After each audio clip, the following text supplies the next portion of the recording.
In the early days of the Christian church, the world was changing. A man had just risen from the dead. His followers were multiplying, and a dangerous kind of power was spreading. Not political, not violent, but spiritual. This power was pure. It was holy, and it was not to be played with. In Jerusalem, a new community was forming. People sold their homes and land and gave everything to each other. There was no poor among them, no hungry, no forgotten. No one said, "This is mine." They said, "This is ours." But not everyone liked being generous. Not everyone liked giving. Some liked the attention, but didn't want the sacrifice. Some wanted to look holy, but didn't want to be holy.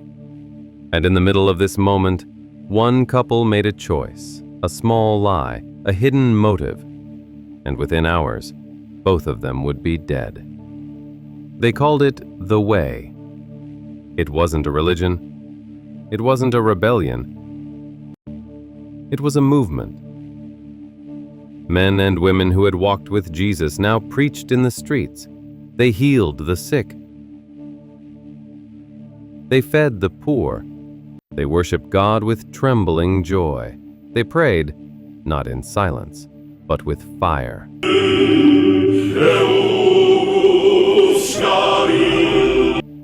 And they lived with one another like a true family. There was no greed among them. Those who had land sold it. Those with wealth gave it.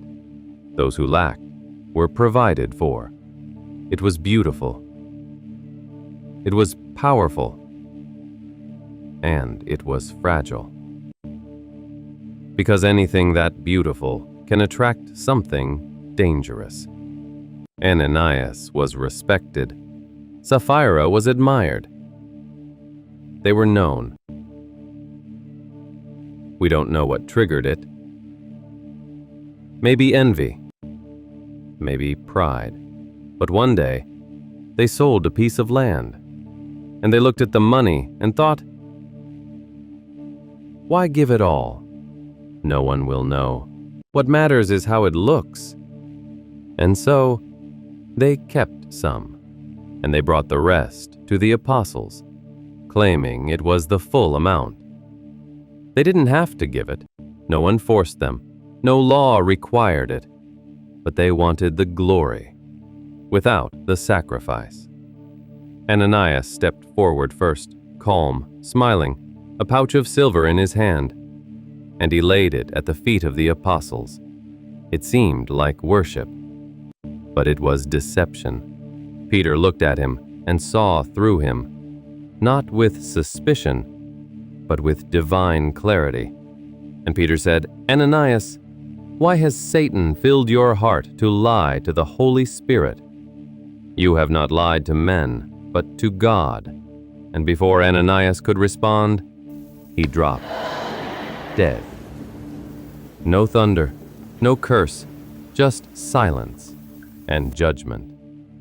The men standing there didn't rejoice, they didn't condemn, they trembled. They carried his body out and buried him.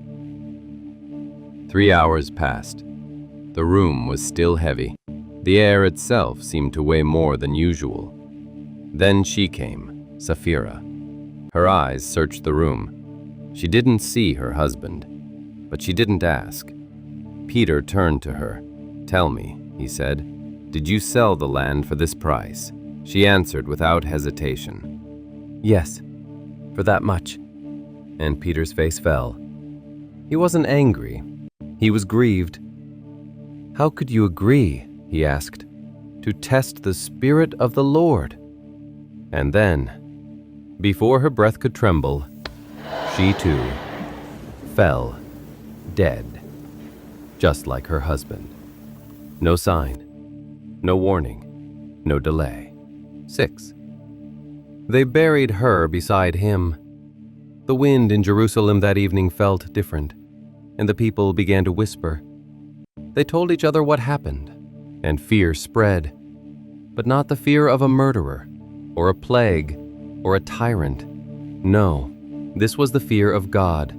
because he was real, and he was watching, and he would not be mocked. And what they learned that day was this: you can fool men, you can fool leaders, you can fool yourself, but you cannot fool God. You cannot lie to the Holy Spirit and walk away untouched.